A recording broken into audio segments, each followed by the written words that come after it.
പ്രേക്ഷകർക്ക് ഏറെ ഇഷ്ടമുള്ള താരകുടുംബമാണ് കൃഷ്ണകുമാറിൻ്റേത്.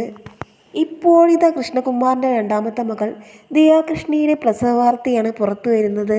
താരം ഗർഭിണിയായിരിക്കെ നിരവധി സംഘർഷങ്ങളിലൂടെ കടന്നുപോയ വ്യക്തിയാണ്. തൻ്റെ വിശേഷങ്ങളെല്ലാം ദിയാകൃഷ്ണ സോഷ്യൽ മീഡിയ പേജുകളിലൂടെ പങ്കുവച്ചിരുന്നു. ഇന്നലെയായിരുന്നു ദിയാകൃഷ്ണയെ ഡെലിവറിക്കായി ഹോസ്പിറ്റലിൽ അഡ്മിറ്റാക്കിയത്. ഇപ്പോൾ പുറത്തു വരുന്ന വാർത്ത താരം പ്രസവിച്ചു എന്നതാണ്. എന്നാൽ ആൺകുഞ്ഞാണോ പെൺകുഞ്ഞാണോ എന്ന കാര്യം ഇതുവരെ തന്നെ താരകുടുംബം വ്യക്തമാക്കിയിട്ടില്ല. അതിനുള്ള മറുപടി ഉടനെ തന്നെ ആ രഹസ്യം പരസ്യമാക്കുമെന്നാണ് താരകുടുംബം പറഞ്ഞത്.